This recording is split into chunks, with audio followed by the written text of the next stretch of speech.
We'll come to a time in our service now. We'll look at a passage from the Bible. We'll talk about what it means, why it matters, and what we should do about it. So if you have a Bible with you, would you turn to 1 Samuel 24? 1 Samuel 24, if you're using this Brown Pew Bible, it's on page 209. And when you found that, would you stand with me? I'll read this for us, just as you're turning there, to give you a bit of context of what's going on here. We've been seeing for the last 2 weeks how David is rising in power, in, popularity. David is the man right now, and yet for one guy in particular, he's not, which is Saul. Saul is very upset about the fact that David is rising up and becoming more popular. These songs are being sung about him. And so last week we saw in particular with this balance of David and Jonathan, and how Saul finally revealed, his jealousy, his anger has turned into a murderous rage. He wants to see David wiped out, killed.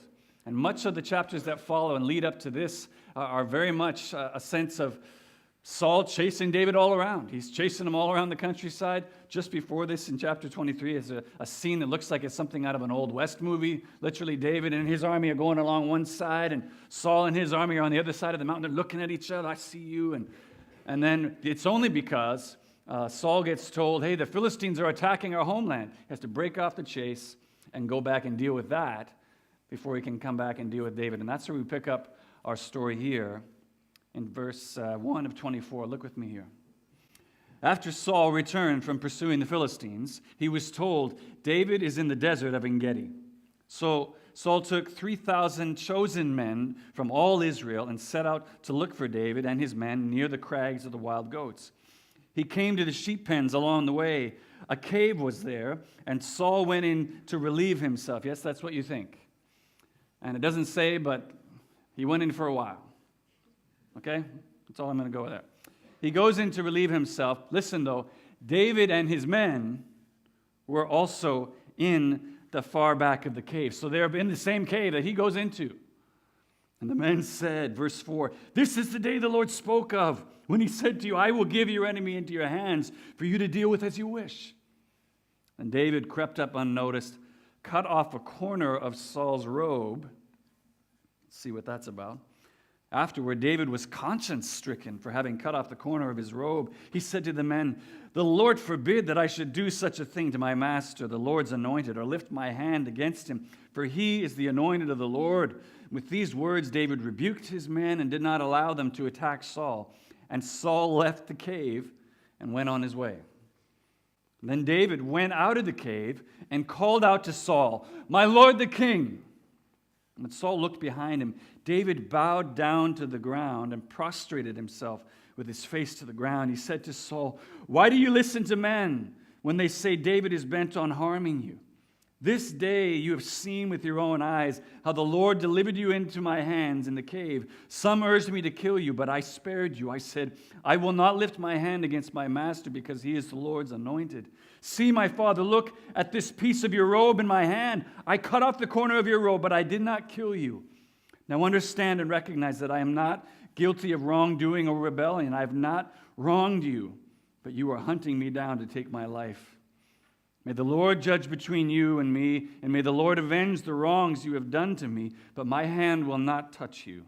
As the old saying goes, from evildoers come evil deeds, so my hand will not touch you. Against whom has the king of Israel come out? Who are you pursuing? A dead dog, a flea? May the Lord be our judge and decide between us. May he consider my cause and uphold it. May he vindicate me by delivering me from your hand. When David finished saying this, Saul asked, is that your voice, David, my son? And he wept aloud. You are more righteous than I, he said. You have treated me well, but I have treated you badly. You have just now told me of the good you did to me. The Lord delivered me into your hands, but you did not kill me. When a man finds his enemy, does he let him get away unharmed? May the Lord reward you well for the way you treated me today. I know that you will surely be king, that the kingdom of Israel will be established in your hands. Now swear to me by the Lord that you will not cut off my descendants or wipe out my name from my father's family. So David gave his oath to Saul. Then Saul returned home, but David and his men went up to the stronghold. This is God's word. You may be seated. Let me pray for us once more. Just ask God's blessing on this time in his word. Spirit of God, we are asking now you to meet with us as we come to your word. We believe that this is a word inspired by your Spirit, is a living word, and that you have something specifically in mind for all that you've gathered here today, just as you had something in mind for me as I studied this past week. So God, would you accomplish that purpose in us? Would you bring about that change, bring about that renewal, bring about whatever it is that you purpose to do? And as I always ask now, eternal God, would you move and govern my tongue to speak your truth? Amen. So there they were. Just the two of them now, the hunter and the hunted, alone in the darkness. And in a most unlikely twist of fate, or was it divine providence? With knife in hand, the hunted man now has a clear path in order to take revenge on the man that he's been fleeing from. But rather than take out his vengeance by his own hand in an act of free, unmerited grace, he sets his enemy free. Unwilling to become the man the hunter has wrongly assumed him to be all these years, and leaving justice and even his own vindication to God. Now, I'm speaking, of course, of that powerful scene at the end of Victor Hugo's classic novel turned Broadway musical, Les Miserables, when Jean Valjean lets Javert go free. I don't know whether Hugo had this scene from 1 Samuel 24 in mind when he wrote his book in 1862, but regardless, what you see, both of these stories powerfully illustrating is the surprising, the disarming, the transforming power that results whenever someone who's been transformed by grace themselves offers grace to an enemy instead of retribution, however justly deserved. We're continuing this morning in our teaching series, After God's Own Heart, looking at the life of a man named David that is chronicled for us in books of 1 and 2 Samuel. A man that the Bible itself describes this way as being after God's own heart.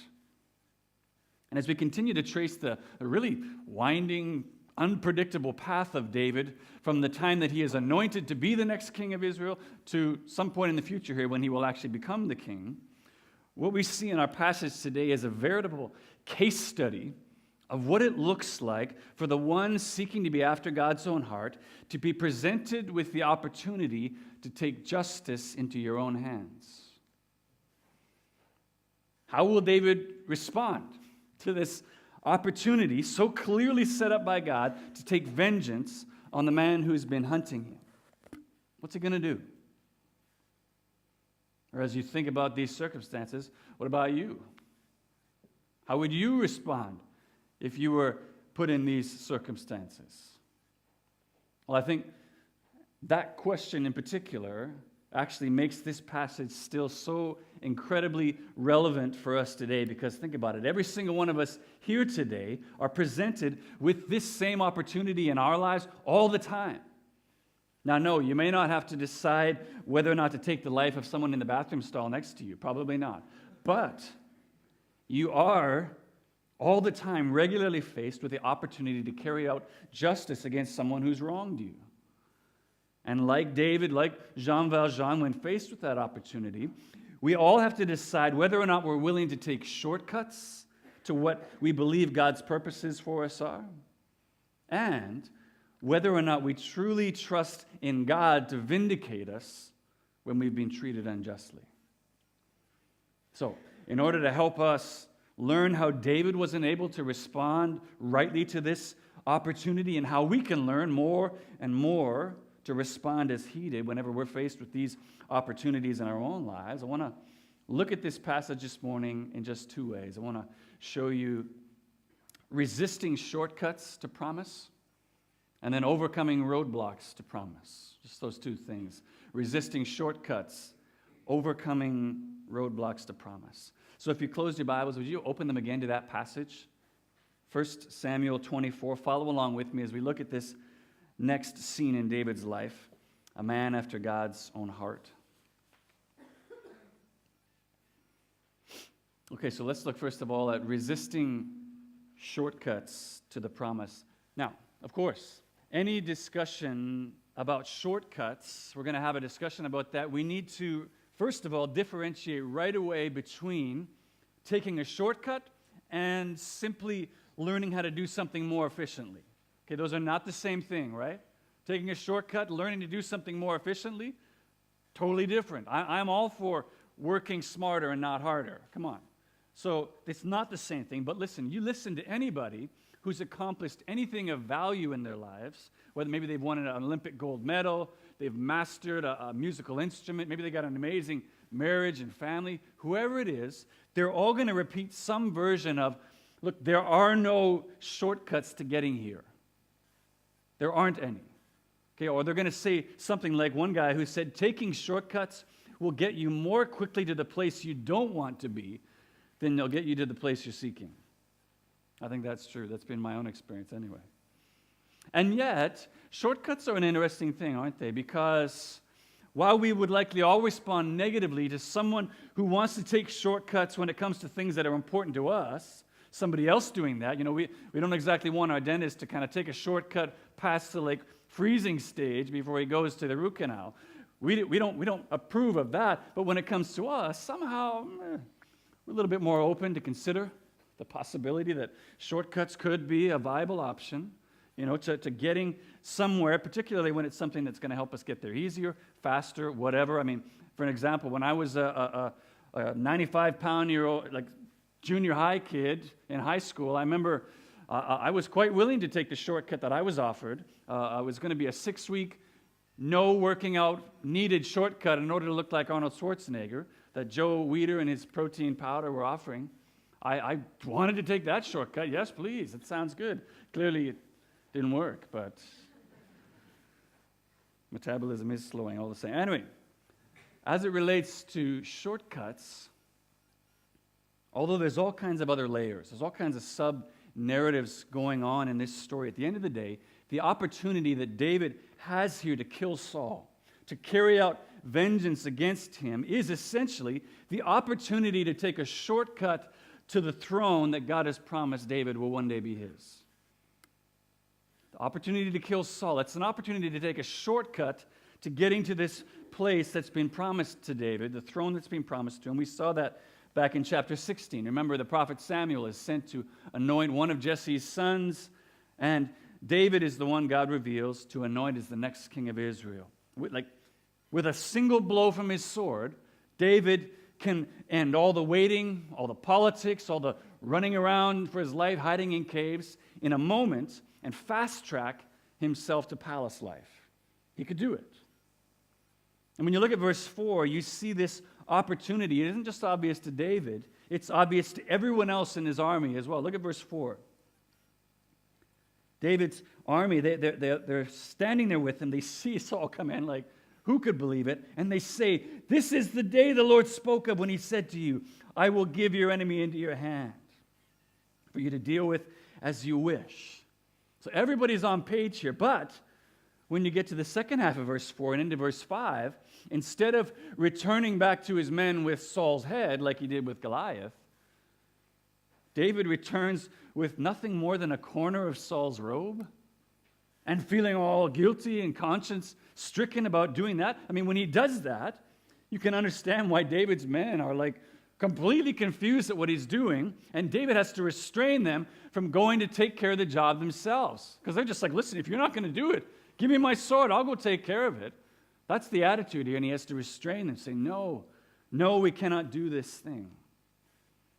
And as you read this first section of the passage, at the very least, the questions you come out of these first 7 verses with, first of all, why would David not take this opportunity that the Lord had given him to deal with Saul? And secondly, if he hadn't even so much as scratched Saul, why is he feeling so conscience-stricken, just about cutting off the edge of his robe? Well, who cares? Good questions. I'll deal with the second question first, and then we'll talk about why David would pass on this opportunity given to him.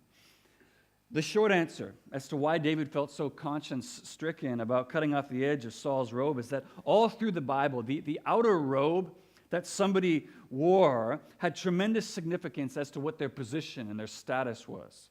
So whether that's the robe of a king, the robe of a high priest, a prophet, the patriarch of a family. Remember when the prodigal son returns home, what does the father say? Take my best robe and put it on him.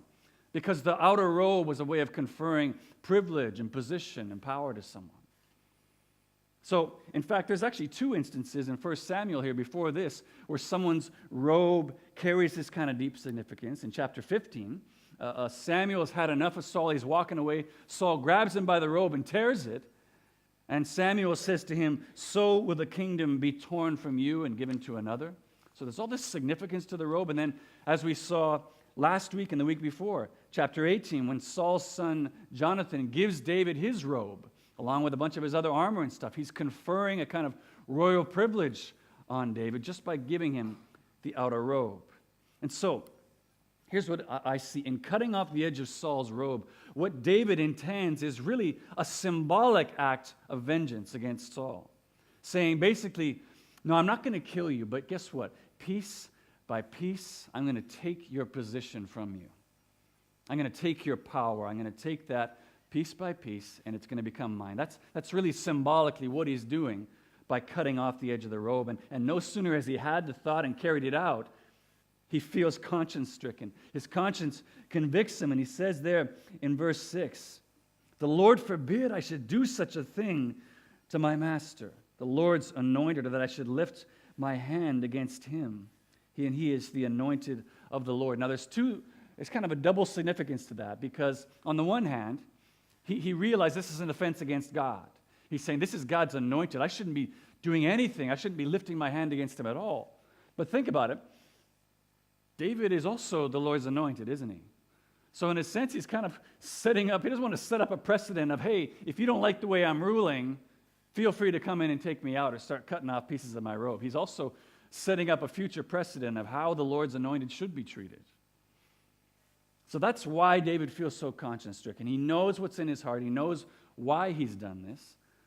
But as to the first question, why would David pass on this opportunity from the Lord to take vengeance on his enemy? The simple answer is, and every commentator I read agreed with this, look anywhere in 1 Samuel and you'll find there's no record anywhere of the Lord ever saying these words to David. Nowhere does the Lord say to David, "I will give your enemy into your hands to deal with as you wish." It's not there. Okay, so where did David's men come up with that quote? Well, okay, maybe God didn't exactly say those words, but clearly, just look, David. He's brought him right into the cave. Clearly, that's what he wants you to do. Like we're just interpreting God's actions and telling you what we're paraphrasing for him. Clearly, he wanted you to take him out. That's why David's just like, I don't remember that. And this is where I just want to stop for a minute. I just want to stop and camp here for a moment as we think about how this plays out in our own lives today. Because here's the thing. That voice, the voice of David's men, is the voice that plays inside every single one of our heads. It plays in all of our heads whenever you come across the opportunity to strike back at someone who's treated you unjustly, who's harmed you in some way. It's the voice, you're given that opportunity to strike them, and it's just this self-justifying voice that's like, okay, clearly, God's giving you the opportunity. It's okay to strike back. It's good. It's the voice of David's men that we all hear in our heads. It's the voice that confuses opportunity with divine endorsement. Completely ignoring the fact that God isn't the only one who gives us opportunities. Garden of Eden example. Remember, Jesus himself is given an opportunity by Satan in the wilderness to shortcut the path to redemption without having to experience the pain and the agony of the cross. Satan says, just bow to me. You don't need to go through all that. Just bow to me. I'll get you all the kingdoms. I can give them to you. Offering him the shortcut, the opportunity to get there. And so, beyond having no recollection whatsoever of God ever making this kind of promise to him, the thing that enabled David to see killing Saul as nothing more than a shortcut to realizing God's promise is that he's just He's self-aware enough. He's attuned enough to the Holy Spirit's voice to recognize that listening to the voice of his men, in doing that, he'd have to sacrifice his character in order to gain the throne. That's why he sees it as a shortcut. He'd have to sacrifice his character in order to realize the promise. And so, for David, the ends don't justify the means. He's not willing to just take the fastest route to get there.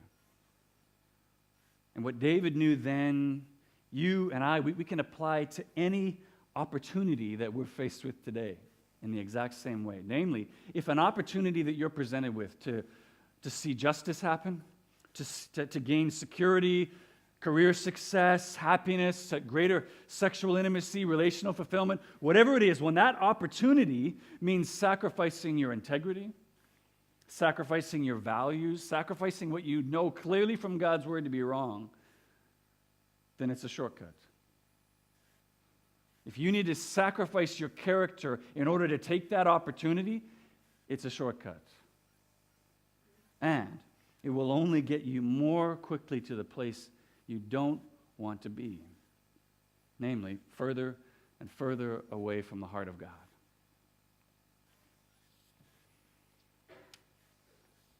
All right, that's resisting shortcuts to the promise. There are no shortcuts to get there. It will require work. It will require time and effort to get there. And it will require waiting on God's timing. There are no shortcuts, and we must resist them. Secondly, last thing I want to show you from our passage is overcoming roadblocks to promise. Overcoming roadblocks to promise. And I want to spend a few minutes looking at this because although David doesn't want to take shortcuts to realize this promise that he's going to be the next king, he does want to realize it, right? He actually does want to get there at some point. And a very clear roadblock in the path of seeing that promise realized is Saul. Saul is a roadblock who is presently seeking to hunt David down and take his life before it can happen, although there's no indication that he knows that David has been anointed. And what I want to show you from the remaining verses of our passage is how David is enabled to overcome this roadblock to God's promise to him, not by seeking to take matters in his own hands. We just saw he had the opportunity to do that if he wanted, but by submitting himself to God, submitting himself to God's timing, and trusting God to bring about justice for the very real wrongs that have been committed against him. Which I think is a core faith issue, actually, for a lot of us, and the reason that we often seek to take justice into our own hands. Why? Well, because although we might say we believe, we know God sees all. He understands all, and we believe one day he's going to bring about justice for every wrong that's ever taken place. Either we don't really believe that day's coming. Maybe it's going to come someday. I don't know. We don't really trust that it's going to happen. Or, more often than not, I find, maybe we just don't believe that God's justice is going to be as severe as we believe it should be for the things that have been done against us. We don't want to hand over justice to him because we want to make sure the right punishment gets levied out. Now, I understand that this is based on a miscarriage of justice that we sometimes see in our legal system. We just say, what if justice doesn't happen? What if it's not enough? But I think really underneath those kind of questions and doubts really is I would say it's a functional atheism when it comes to the justice of God. All of a sudden, we're not so sure he really does do anything about this stuff. He really is going to bring about justice. But as you read on, what you see here is, listen, it's only David's fundamental trust in the justice of God that keeps him from taking Saul's life. That's the only reason he can let him get away. You've got to remember, in this time, these ancient Near Eastern cultures, the law was the lex talionis law, the eye for an eye, tooth for a tooth. That was the law of the land of this day, and anyone who has siblings understands this law. You hit me this hard, I need to hit you back that hard. It's got to be balanced. This was the law of the land here. So yes, while there were some protections for royalty, generally speaking, if someone was trying to kill you and you killed them first, nobody had a problem with that. Yeah, of course. That was the law of the land, which is just to say, Saul really is trying to kill David. Okay, this situation is reversed. Saul's not letting David walk away. He's going to take him out. And so David really does have a just cause to take Saul's life when he had that opportunity in the cave. But now, here, not only does David let Saul get away unpunished, but look what he does in verse 8. Then David went out of the cave and called out to Saul, "My lord the king." And then when Saul looked behind him, David bowed down and prostrated himself with his face to the ground, which is crazy, right? Clearly, David has never seen a horror movie before because, generally speaking, when you're hiding and the person tries to kill you, gets away, you don't come out and be like, "Hey, I was in the cave with you just then. You didn't see me," but you don't reveal yourself to the person trying to kill you. And yet, listen, so deep is David's trust in God's ability to vindicate him before Saul and to fulfill what he's promised to him, no matter what the roadblock is.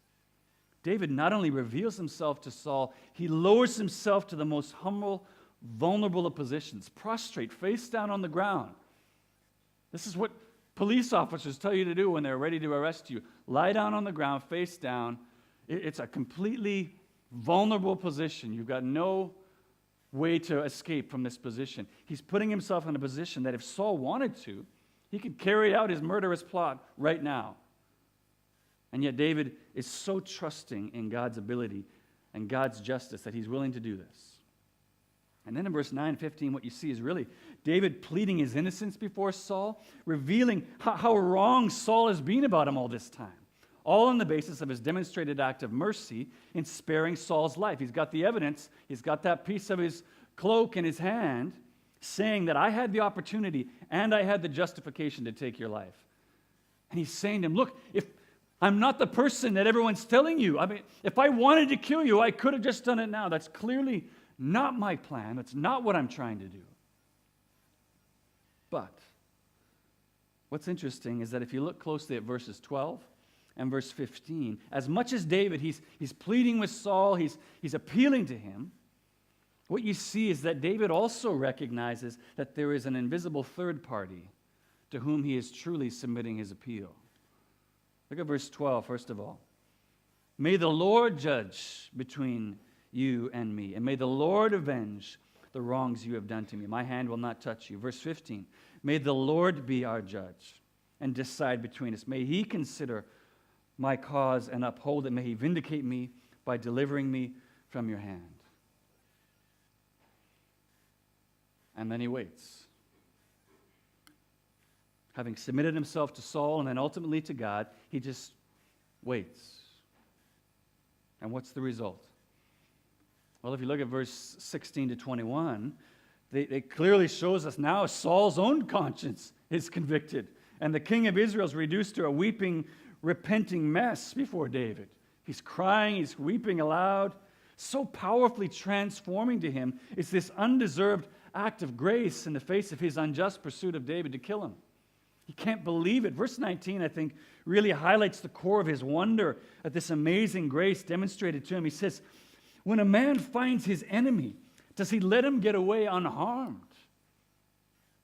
According to the law of lex talionis, no, absolutely not. But according to the law of grace, yes.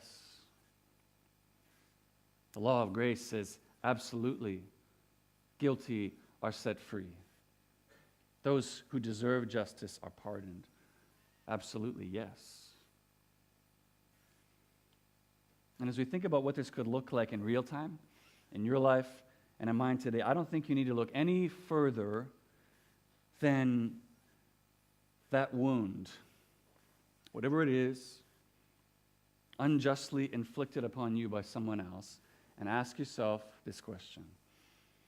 As I seek justice for this wrong committed against me, to whom am I looking to bring it about?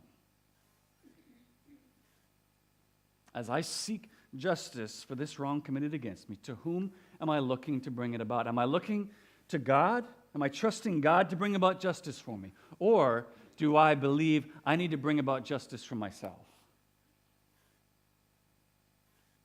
Now I know, yes, whenever anyone even suggests this idea, hey, you need to trust in God for justice, trust Him to bring it about, there's invariably two responses that come out. The first one is people are going to ask, oh, are you saying it's wrong for me to desire justice for myself when someone's wronged me, criminally or not? And the answer is absolutely not. It's not wrong at all to desire justice to be carried out when you've been wronged, or even to play a part in seeing that happen. Remember, first of all, at a fundamental level, the reason you desire for justice in the first place is because you are made in the image and likeness of a triune God who is just. So, desiring justice is simply imaging the one who created you. That's a part of your character because that's God's character. He's just. And beyond that, it's important to recognize, hey, David is also desiring justice for himself here. It's not like he's like, hey, it's cool. No problem. He wants justice. He wants vindication, and God is using him to play a part in that justice taking place. The only difference, and this is key, I need you to hear me. The only difference is that for David, he understands himself as nothing more than the plaintiff, and God is the one who's the judge. Which means he understands the roles properly. He's the plaintiff, he's presenting the case, but God is the one who judges. And I think for most of us, that's where we go wrong in our desire for justice. Because when somebody wrongs us, somebody treats us unjustly, unfairly, you don't just want to plead your case before the judge, do you? No, I want to be the prosecuting attorney. I want to be the judge, the jury, the executioner as well. I probably also want to be the court stenographer who's going to keep a written record of everything that was said. I want all the jobs. But you see, and there's tons of problems with that, but one of the key problems with pursuing that and calling it justice is that it assumes a level of omniscience. It assumes a level of seeing every detail, seeing heart motives that's not possible for anyone but God to have, which therefore often ends up leading us pursuing something much closer to vengeance than it does to justice. So yes, absolutely, seek justice. God's word commands us to do as much, but just acknowledge the reality that your limited viewpoint, as well as the sin that clouds all of our judgment, can very often lead you to pursue and hand down a judgment that is not truly just. It should give us pause. It should give us caution when we pursue justice because of those reasons. So that's the first thing that's often presented whenever you talk about trusting justice into God's hands. The second thing that is very often said, very often brought out is this. People would say, you know what, that sounds great. It's good, you're right. That's probably really helpful for a lot of people. Good. But you don't know what's been done to me. You don't know what's been taken from me.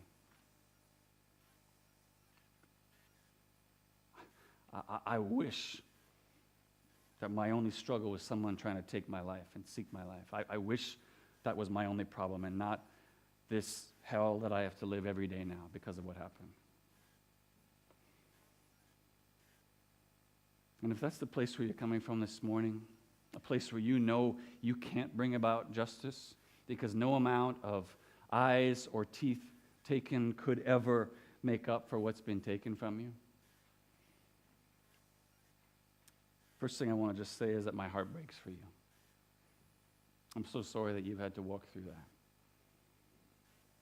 But secondly, I want to show you and have you see, my prayer for you is that you would actually find the most hope of any of us as we study David's actions here, because don't you see, the reason David is entrusting justice to God is because he's the only one that can truly bring about justice for him in these actions. He knows there's nothing I can do. There's no human court I can go to that's going to balance the scales back here. Just taking your life, that's not going to balance the scales. I can't bring about justice myself.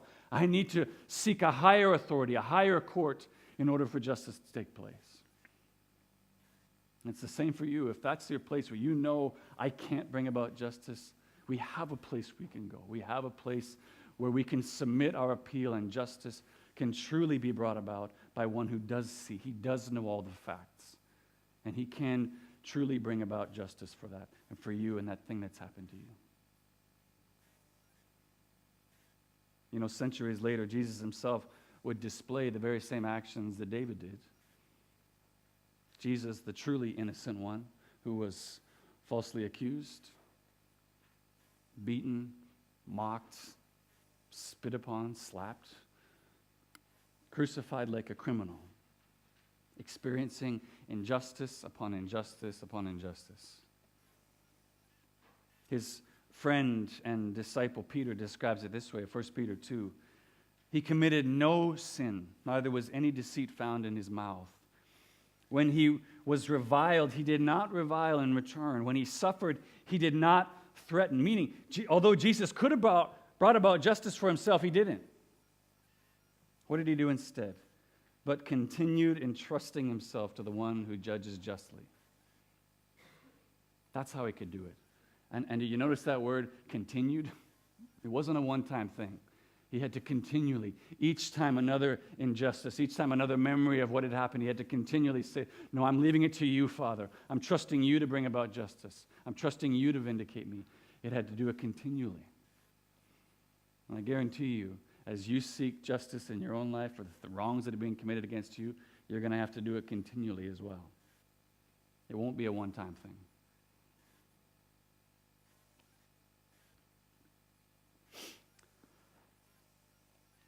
I don't know where this finds you today.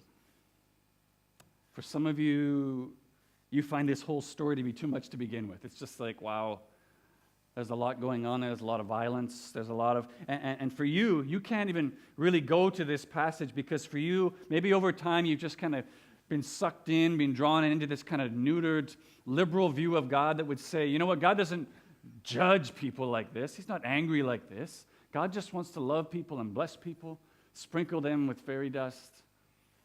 And really what this passage is showing us is that David and Saul just need to learn to get along better with each other. Maybe that's how you really read this. It just seems way too much.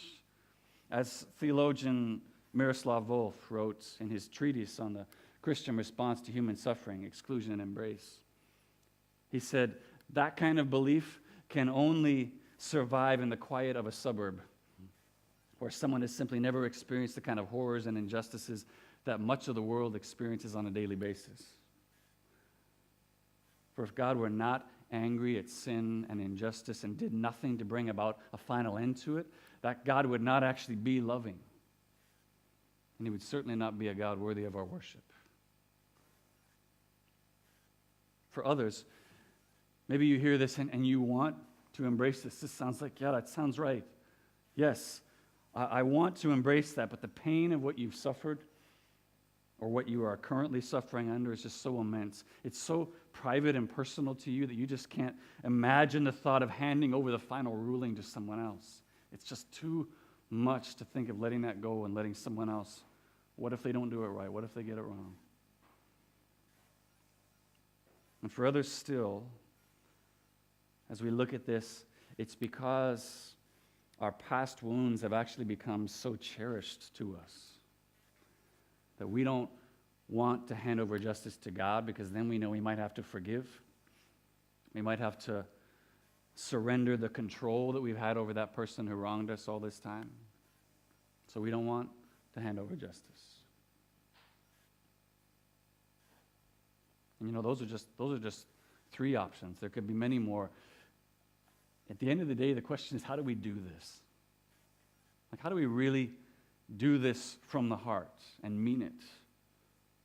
I mean, as Saul rightly asked, when a man finds his enemy, does he let him get away unharmed? You got that person who's wronged you right there at your feet. You're going to let them walk away? You're going to let them get up? How is this surrendering of the right to take justice into our own hands, like we see in the life of David, how's that even possible just for regular people like you and me? Well, on the one hand, I believe it's possible because before describing how Jesus did it, in that passage we just read in 1 Peter, Peter tells us that Christ suffered this way, not simply just to take our place and take our punishment, but to leave us an example, he said. Christ suffered this way to leave us an example that we might follow in his steps. He wanted to show us what it looked like to do it and say, I'm not just calling you to do it, I'm doing it myself, the most truly innocent one of all. And the good news and the glorious hope of the gospel is that whatever Jesus calls you to, he also will enable you to do. He's not going to call you to do something and say, well, good luck, I hope you can accomplish that. He's going to give you the strength and power to do it. But on the other hand, I believe you can do this for others who have wronged you, because didn't you see it? Didn't you feel it as we were reading through this passage this morning? You can do this for others because this is exactly what God did for you while you were his enemy. As Paul writes in Romans 5, 8, and 10, God demonstrates his love for us in this: while we were yet sinners, Christ died for us. If while we were enemies of God, we were reconciled to God by the death of his Son, how much more, now that we are reconciled, shall we be saved by his life?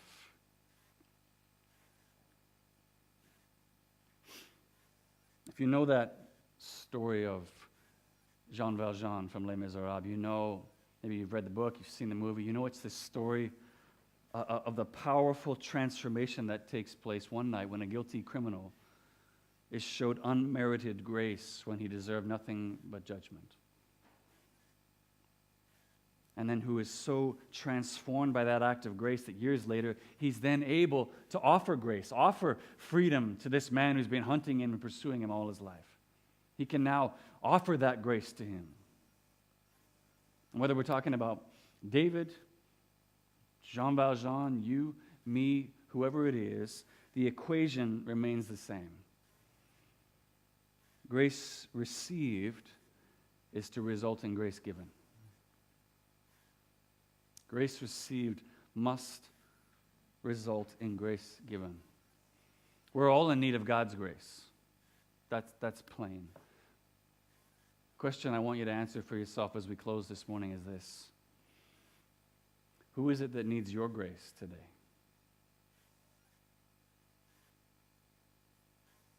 Who is it that you need to set free today? One deserving of your justice, but in need of your grace.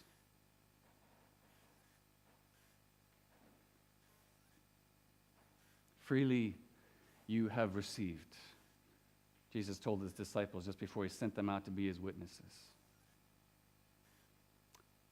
Freely give.